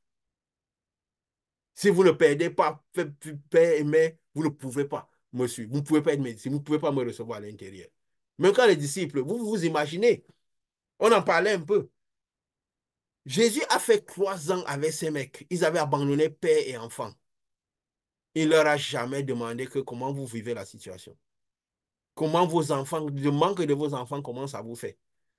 Et nous-mêmes, parfois, nous nous rendons compte ici parfois qu'on passe des mois, on ne se pose même pas la question. On ne s'interroge même pas sur nos propres enfants. Et c'est parce qu'on n'aime pas nos enfants. Mais parce que l'œuvre est tellement grande, Jésus nous a tellement pris l'esprit que quand on finit la vie, on passe au plus de on doit être des bons parents. Mais ce n'est pas ça notre focus quand on est en train de servir Dieu. On s'est réalisé, mais ce n'est pas possible. On ne peut pas avoir fait 2 mois, 3 mois, on fait des réunions, on n'a même pas posé la question, mais comment vont les enfants? Mais parce que ça sort de notre esprit. On est poussé par une force, c'est poussé par le Saint-Esprit que des hommes font les choses à force, font les choses à part du Seigneur. Donc, c'est une force à laquelle on n'est pas censé résister. On peut résister si on veut, mais si on résiste, cette force arrête de nous pousser. Il n'avait jamais demandé à ces mecs comment vous vivez la situation, c'est difficile. Quand on a osé dire, voilà, nous avons perdu femme et enfant à cause de toi, qu'est-ce qu'il en sera? Il a dit que c'est là-bas au ciel que ça va se passer. Oui, si dans ce monde-ci, certainement, il n'a pas dit vous irez le retrouver. Donc vous risquez de les perdre même définitivement. Vous aurez du centuple, des choses vous sont redonnées par le royaume. Parce que parfois Dieu nous fait perdre les choses que nous avons cherchées nous-mêmes pour nous donner les choses par le royaume. Parce que c'est normalement ça la vraie procédure. Si Dieu veut te mettre dans de certaines manières de faire des choses, si tu veux faire vraiment de Dieu, Dieu va te faire perdre les choses que tu as eues par toi-même pour recevoir les vraies choses par lui, par le royaume. Autre que tout ce qui est l'agneau bouilli qui est partout. L'agneau rôti à le feu. Le vrai serviteur n'a pas rougi quand il a mis la parole de vérité. C'est pourquoi parfois, quand la révolte, on dit souvent que quand la révolte de Jésus nous prend, laissons-la s'exprimer. Si un jour Jésus nous donne le fouet pour fouetter les gens, allons-y. C'est symboliquement. C'est pour dire, ne faisons pas les compromis avec la foi. Sous prétexte que ça peut plaire aux gens. C'est pourquoi nous disons ici, même nous faisons ces enseignements. Nous ne sommes pas là pour flatter les personnes, pour savoir si les gens vont regarder. Parfois, on poste même en ligne des jours, pas des jours, on n'a même pas regardé si quelqu'un a vu. On n'a même pas regardé si quelqu'un a vu ou pas. Parce que ça, c'est le royaume, c'est naturellement. Les gens ne viennent pas, on n'arrive pas à un véritable homme, à une certaine lumière au hasard. On n'arrive pas à une certaine lumière au hasard. Si n'importe qui peut arriver à toucher une lumière, recevoir une lumière, écouter une lumière, ça veut dire qu'il y a quelque chose qui ne va pas. Vous ne le mangerez point à demi-cuit et bouilli dans l'eau, mais sera rôti au feu, avec la tête et les jambes et l'intérieur. Vous n'en laisserez rien jusqu'au matin. S'il reste quelque chose le matin, vous le brûlerez au feu. Il n'y aura pas Jésus à donner aux gens si ce n'est pas Jésus consumé par le feu. Et Jésus, avec ses disciples, il cassait les émotions. Donc, tous les fois, il dit non, il n'y a pas de bouillie, il n'y a pas de viande bouillie ici. C'est direct, direct, direct. Et il dit, quand vous le mangerez, vous aurez les reins sains, des souliers aux pieds, votre bâton à la main, vous le mangerez à la hâte. Vous aurez soif de recevoir l'agneau à l'intérieur de vous. Il devrait être à l'intérieur de vous et consumé par le feu. Et le sacrifice devra être sur le temple, notre vie. On aura l'agneau à l'intérieur de nous qui doit d'abord nous pousser au sacrifice. Et on sera en train de sacrifier. Sacrifier, ça ne veut pas dire vivre mal. Ça ne veut pas dire passer 40 jours à ne jeûner, à ne pas manger avec la tête, comme Esaïe disait, baissée comme du tronc. C'est que c'est le style de vie. Parce que finalement, nous devenons ce que nous disons. Si nous avons ce, nous devenons le sacrifice. C'est quoi nous avons dit, quand nous avons vraiment cette vie à l'intérieur de nous, nous sommes des prières que les gens doivent réciter. Je veux recevoir celui-là. La lumière qui est sur lui, je veux recevoir. Sa manière d'être. C'est vrai que quand on a dit, on ne nous comprend pas trop, parce qu'on ne peut même pas comprendre vraiment quelqu'un qui a reçu vraiment, qui a vraiment fait le Saint-Esprit. Il sera toujours un énigme. Il est comme du vent. Un temps, on attend qu'il soit calme, il est dur. Un temps, on attend qu'il s'assied, il est debout. Il est même comment? On va passer à dire, mais il est comment?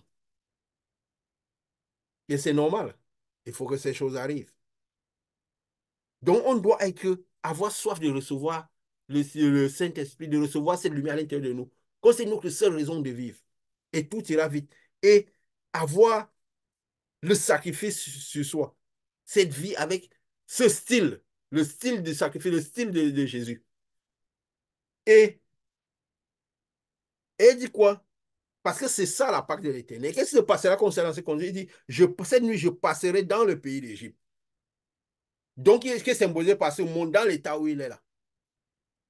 Ceux qui ont reçu Saint-Esprit, qui ont cette vraie lumière-là, ils sont comme les Israélites en Égypte. Il dit, je frapperai tous les premiers-nés du pays d'Égypte, depuis les hommes jusqu'aux animaux. J'exercerai mes jugements contre tous les dieux de l'Égypte. Donc, c'est ça, le jugement de Dieu, cette lumière qui vient finalement dans le monde. De la même manière qu'il a fait plus symboliser un peu ça aussi, à Sodome, qui était cette ville où il y avait, dans Sodome, il y avait ceux qui représentaient Israël, Lot et ses enfants. Et quand Lot a même dit à ses filles, il est sorti avec ses filles. Même ces gens ont cru qu'il plaisantait. Comme quand on dit Jésus est là, la lumière est pour les gens croient que c'est les blagues. Mais combien de gens, Lot est sorti avec ses filles? Au moins, Noé était sorti avec ses filles et ses gendres. Avec ses fils et ses gendres. Peut-être que ses filles étaient soumises à ces gendres, c'était facile. C'est aussi pour dire comment les choses sont faites. Il est sorti avec ses filles, mais ses filles, même, ont dit aller coucher avec, pourquoi ils avaient appris les manières de faire de Sodome. Et ça a créé le peuple rebelle, l'ammonite et tous ces peuples-là. Donc, ce qui fait quoi?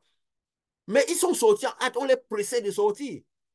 Et ceux qui partaient en regardant en arrière, qui symbolisaient la femme de l'autre, elle est restée en chemin.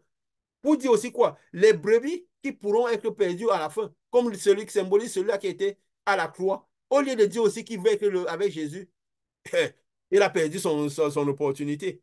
Alors qu'à la croix, Jésus a dit, j'essaie de j'attirer les hommes à moi. Il pouvait trouver son opportunité là au dernier moment, mais il a perdu. Donc il y aura des brebis perdues et tout. Et il a dit quoi? Il dit, quand je passe, le sang vous servira de signe sur les maisons où vous serez. Le sacrifice que vous serez en train de faire. Jésus a dit quoi? À cause de moi, ils vous chasseront des temples. Ils vous feront telle chose, telle chose. Donc, il y aura le sacrifice on va voir dans votre foi du sacrifice que vous êtes en train de faire. Vous aurez vu des choses que Dieu a promises. Parce que cette lumière, je n'aime pas dire Jésus, Dieu. Pourquoi? Parce qu'on voit la physicité. Parce que c'est la lumière qui produit toutes ces choses. Il dit, je verrai le Seigneur, je passerai par-dessus vous. Et il n'y aura pas point de plaie qui vous décuise. Les plaies, pourquoi? Parce que cette lumière va causer des choses. On voit, il y a même cette lumière ici, là. Ce soleil qui crée, on dit réchauffement climatique. On voit, il y a des plaies qui sortent de ce réchauffement climatique.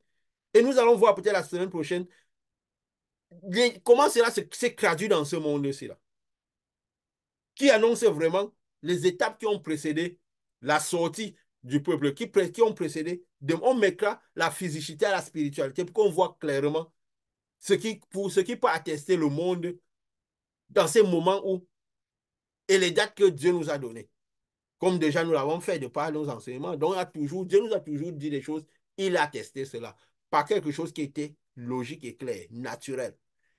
Et il dit, donc, il y aura des plaies qui vont arriver. Ça veut dire quoi? Quand le peuple va sortir, ils vont sortir à la hâte, comme l'aigle là qu'on va piquer à la hâte, des plaies vont commencer. Les mêmes plaies qui se font déjà avec ce changement climatique, parce que la lumière qui vient, c'est la même nature que ce soleil. On voit déjà ce que ça cause à une certaine échelle. L'échelle ne fait que devenir plus grande. Pourquoi? Parce que cette lumière descendait depuis. Et cette échelle a déjà créé il y a beaucoup de plaies à cause de cette lumière-là. Mais quand le ciel sera retiré, maintenant on ne distinguera plus le soleil et cette lumière-là. Parce que la lumière que ce soleil viendra, qui donnait par le fait qu'il y avait le ciel maintenu, le soleil va devenir sombre, comme on a dit, et la lune va devenir. Le soleil va devenir sombre, la lune va perdre son éclat.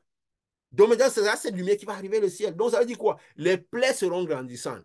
Donc ce qu'on voit maintenant que les ingrédients l'appellent réchauffement climatique et tout, et que même des chrétiens vont derrière ces choses. Dire comment c'est la lumière de Dieu. Nous avons fait un enseignement dessus, que le réchauffement climatique, l'effet de la lumière de Dieu. Cette lumière aura maintenant beaucoup. Donc si vous voyez ce que ce réchauffement climatique cause, ça ne sera que multiplié. Quand Dieu dit même qu'à un moment, quand nous avons étudié la belle de faux prophètes, on dit la prostituée, ce qui représente, on a dit clairement les États-Unis, que la prostituée sera, c'est quoi? C'est les effets de ce réchauffement climatique, les effets de tout cela qui toucheront tout ce qui sera comme des montagnes, les sommets de ténèbres qui vont descendre. Et dit quoi? Et justement, donc, Il dit, vous ne subirez pas ces plaies parce que vous serez de la nature. Vous serez de la nature de, de cette lumière-là.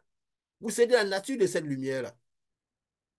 Et elles ne vous toucheront pas. Donc, elle touchera parce que vous avez cette lumière à l'intérieur de vous. Elle vous prendra. Pendant que les autres vont subir les plaies de cela. Et progressivement, nous avons dit que même l'enfer représente quoi? C'est un peu quand les gens qui sont emprisonnés à la troisième dimension. N'est-ce pas? Emprisonnés à la troisième dimension. La dimension, les trois premières dimensions où, voilà, le feu arrive. Donc, après, il dit, vous conserverez le souvenir de ce jour et vous le célébrerez par une fête en l'auteur de l'Éternel. Vous le célébrerez comme une loi perpétuelle descendante. Ça veut dire quoi? Vous devez avoir l'esprit ce jour-là. Parce qu'il ne faut pas que vous oubliez ce jour et comment les choses vont se passer. Vous devez préparer les gens pour ce jour-là, pour qu'ils soient dans l'état que je vous ai dit. Ça veut dire quoi? L'agneau d'un an à l'intérieur, sans défaut, consumé au feu, et le sang sur les temples. Le sacrifice, pas la manière dont on a transformé le sacrifice aujourd'hui. Le sacrifice aujourd'hui de Moïse. Et il a dit quoi par la suite? Parce que c'est important aussi pour comprendre. Pendant 7 jours, vous mangerez des pains sans levain. Dès le premier jour, il n'y aura plus de levain dans vos maisons. Car toute personne qui mangera du pain levé, ou du premier au septième jour, sera retranchée d'Israël. Ça veut dire que quand ils sortaient, ils ne devaient pas manger le pain sans levain. Le levain, c'est quoi? C'est tout ce qui sert à lever la pâte, n'est-ce pas? À donner une bonne forme à la pâte. Donc, vous donnerez la parole de Dieu sans l'aménager de manière à ce que ça plaise aux personnes. Hein? Une fois que vous aurez l'agneau à l'intérieur, vous ne serez plus à faire des compromis avec la parole de Dieu. Vous donnerez le pain sans levain. Déjà, vous n'essaierez pas de donner un agneau bouilli aux personnes dans les eaux. Vous devez donner un agneau rôti. Et vous devez donner une parole sans levain, une parole claire de Jésus, sans aménager de manière à ce que ça puisse plaire aux personnes. Et celui qui donnera cela sera retranché d'Israël. Ça veut dire que celui qui donnera, même s'il pensait que Israël, il ne fera pas partie d'Israël. Il ne fera pas partie d'Israël. Et il dit quoi? Là, nous allons parler, parce qu'on a parlé de 7 jours. Qu'est-ce qui est venu dans mon esprit? Il a encore dit quoi? Le premier jour, vous aurez une sainte convocation. Et le septième jour, une autre convocation. Donc, il y a eu 10 jours, le 10e jour. Après 4 jours. Après encore 7 jours maintenant. Parce qu'il faut comprendre tout cela. Là, c'est quand ils allaient au Jourdain. Mais ce que ils ont dit quoi? Vous ne devez pas. Donc, on ne savait pas pourquoi. Parce qu'il y avait un moment où le Saint-Esprit, parce qu'ils allaient au Jourdain de manière physique, le passage n'était pas encore fait. C'est vrai qu'elle a symbolisé la chute du mur de Jéricho, la chute du ciel, la chute des démons du ciel. Mais le passage n'était pas encore fait. Donc, quand il parlait des 7 jours, c'est les 7 dimensions. Parce que comme nous dit, nous ne devons pas voir les choses en termes de jours. Comme nous avons dit, les millénaires, on voit 1000 ans, on voit dans le physique et tout. C'est en termes de dimensions. C'est que pendant que vous serez dans les 7 dimensions de l'esprit, du ciel, nous avons dit la dimension, il y aura la première, il y a l'Odyssée, il y a Philadelphie, il y a Sardes, il y a Thyatire, il y a Pergame, il y a Smyrne, il y a Éphèse. Donc, quand vous serez en train de traverser, parce que vous serez dans cette dimension-là, hein, vous ne devez pas manger le pain levé. Vous devez vous nourrir avec la véritable parole de Dieu. Vous ne devez pas ménager la parole de manière que ça vous plaise vous-même. Donc, adaptez la parole à ce qui vous plaît à vous. Vous devez manger la parole pure quand vous êtes dans cette dimension-là. C'est ça qui représentait les 7 jours. Ce n'est pas les 7 jours comme les jours normaux. C'est un esprit. C'est les 7 dimensions. C'est la même manière que, et nous en avons parlé un peu, si tu te rappelles. Quand nous parlions quand Paul a dit que, euh, que quoi, quand on disait le principe d'élection des gens qui seront dans le ciel, où Dieu disait que je me suis réservé 7000 hommes qui n'ont pas fléchi les genoux devant Baal. Quand on dit 7000 hommes, c'est là où Paul est parti dans le principe d'élection. Qu'il y a des gens qui sont déjà élus de côté, et un canteur dit qu'il a préservé, et quand il pas déjà préservé. Cela ferait de Dieu un Dieu injuste. Alors sa première nature est juste, n'est-ce pas? Comme nous disions que Si ce Dieu choisit Moïse pour aller faire une œuvre, et qu'après que Moïse commence l'œuvre, il veut tuer Moïse, mais c'est que ce Dieu, c'est un blagueur. Cela ferait de Dieu un Dieu injuste. S'il a choisi des gens, et pour les partir avec, il y a des vases d'honneur, des vases de perdition, mais la manière dont cela a été mis, c'est comme s'il y a des gens qui avaient été choisis pour se perdre, pendant que d'autres étaient choisis pour se sauver, n'est-ce pas? Mais qu'est-ce qui se passe? Cela crée une grande confusion. Une grande confusion. Et Paul, et ce qu'il dit devient une occasion de chute pour beaucoup. Alors que les 7 000 hommes que Dieu dit là, ça représente, comme nous avons dit, l'éternité. Comme 1000 représentent l'éternité, donc c'est tous ceux qui seront dans les sept dimensions de l'esprit. Parce qu'il y aura, je peux dire quoi? 1000 pour chaque dimension. L'éternité, éternité, éternité. Donc tous ceux qui seront dans l'éternité, qui seront dans le millénium, comme on peut dire. Après, le millénium symbolise l'éternité. Donc tous ceux qui auront atteint les cieux. Quitte à être la dimension de l'Odyssée, la dimension de Philadelphie, la dimension. Mais ceux qui seront dans c'est quoi il dit? Je me suis réservé 7 000 hommes qui n'ont pas fléchi les genoux devant Baal. Parce que Dieu, c'est tous des symboles. C'est pas à l'esprit qu'on juge les choses de l'esprit. C'est spirituellement qu'on comprend cela. Mais si on met la physicité, on va aller compter les nombres. Et on va aller compter les nombres. Donc les 7 000 hommes qui n'ont pas fléchi, ça veut dire quoi? Les 7 000 hommes qui n'ont plus à l'intérieur l'arbre de Baal, l'arbre de la connaissance du mal et du bien, l'arbre dont le péché original à l'intérieur d'eux. Ce n'est pas le nombre de ceux qui seront sauvés, de ceux qui vont, qui vont monter. C'est juste symbolique de cette dimension. Et c'est quoi il dit les 7 jours? Pendant 7 jours, il ne parle pas de 7 jours. C'est plus qu'on marchait 7 jours pour symboliser dans le physique. Par exemple, dans le physique, c'est ça. Mais en fait, Dieu symbolisait la manière dont on devait se nourrir de la parole pendant les 7 dimensions du ciel.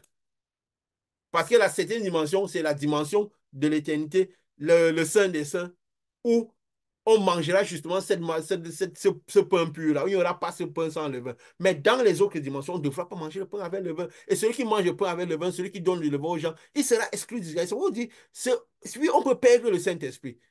Ceux qui peuvent être vomis, parce que si tu manges le pain sans levain, tu diminues, tu seras un peu comme ceux de l'Odyssée. Ou quand il faudra peut-être, je peux dire quoi, que quand le ciel sera retiré, ils seront expulsés du ciel parce qu'ils ne seront pas dans les conditions. Ils n'auront pas maintenu les conditions. Ils n'auront pas maintenu les conditions, ils seront dans les conditions. Donc, qu'est-ce qui se passe? Il dit, le 14e jour du mois, au soir, vous mangerez des pains sans levain jusqu'au 21e jour.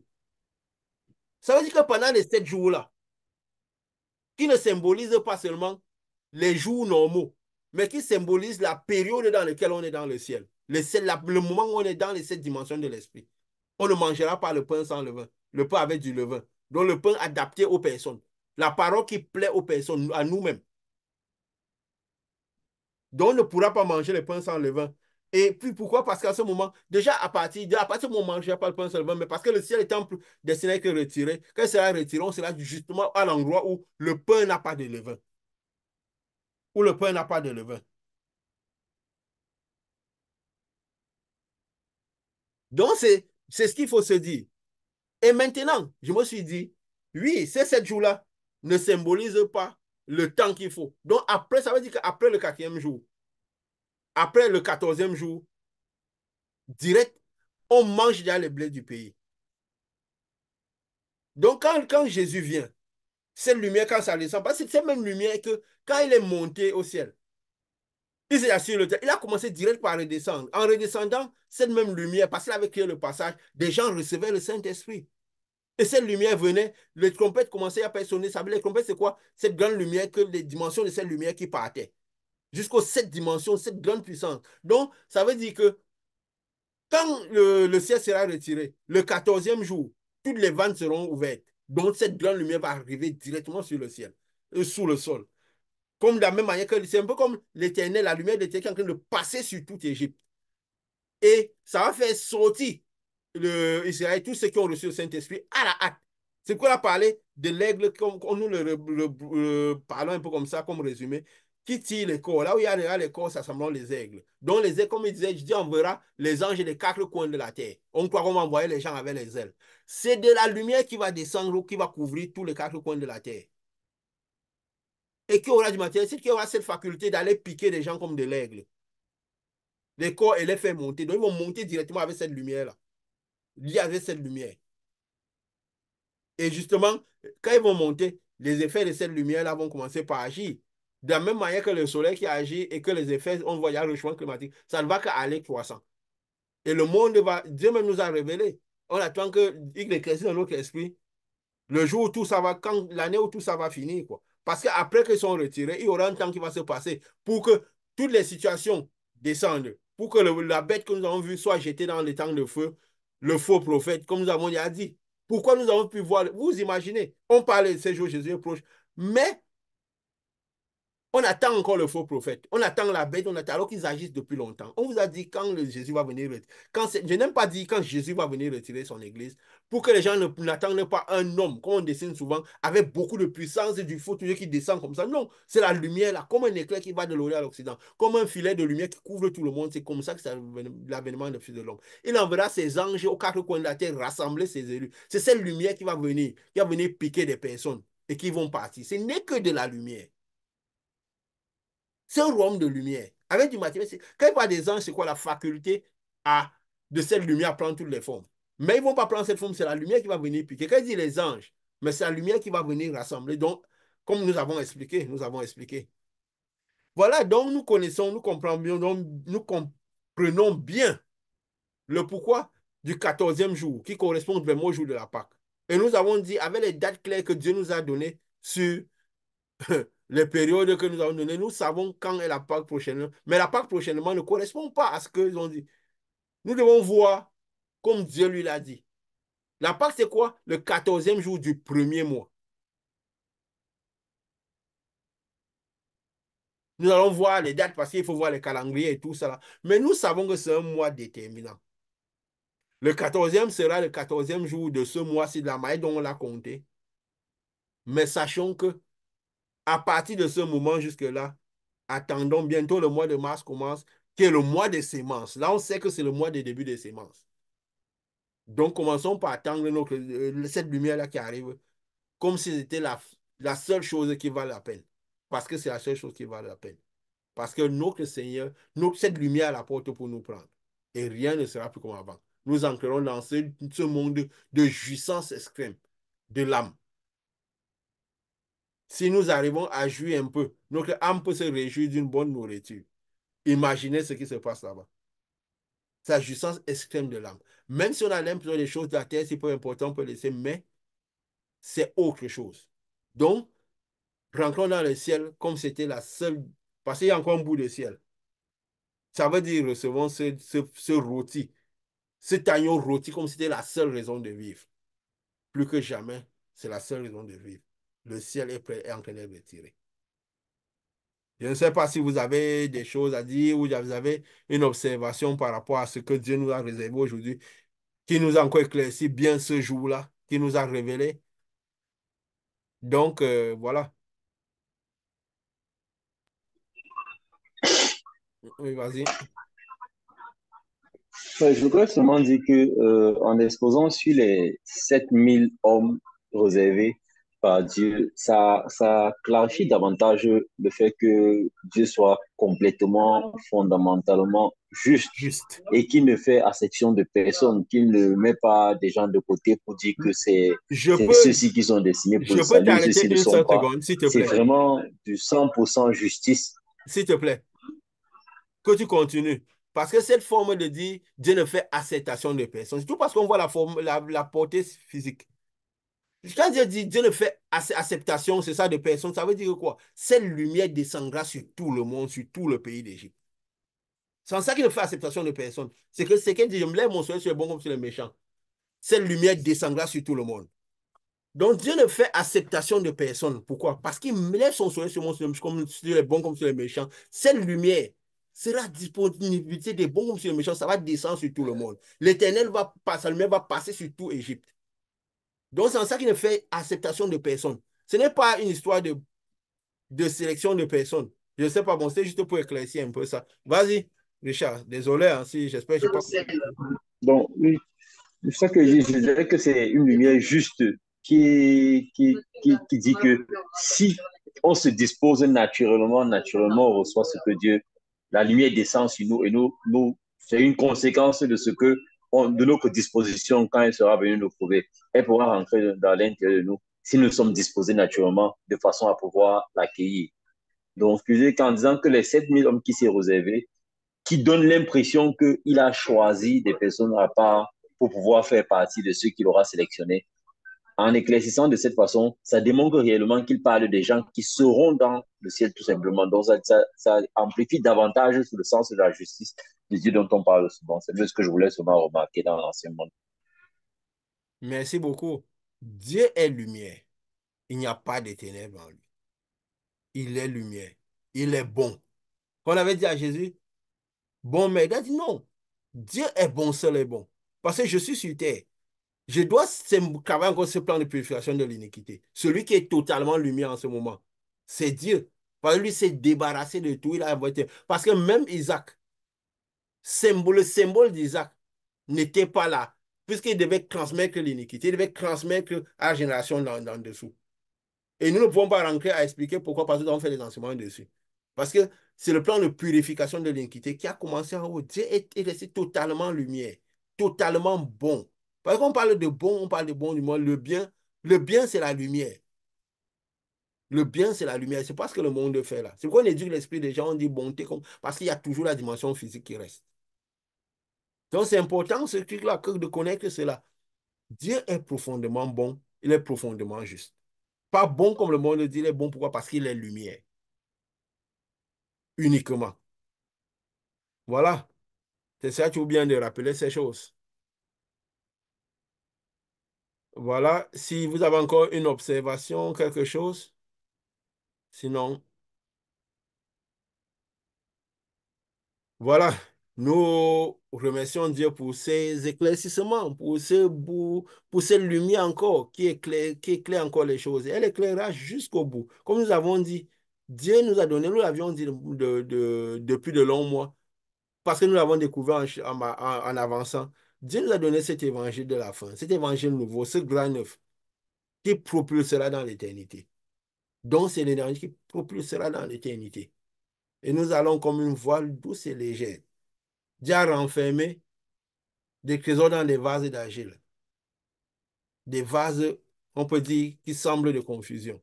Nous prions que, voilà, que le ciel accueille encore. Parce que pour un peu, il pourra encore accueillir. À la croix, Jésus, le salut était accessible à quelqu'un. Ça veut dire que jusqu'au dernier jour, ce sera possible. Donc, cherchons à manger l'agneau rôti au feu, comme c'était notre seule raison de vivre. Ayons du sang sur nos temples, comme c'est une raison de vivre. Parce que plus que jamais, c'est la seule raison de vivre. Parce que c'est la seule raison de vivre. Nous sommes, le voyage est prêt pour rejoindre le Père. Au nom de Jésus. Amen.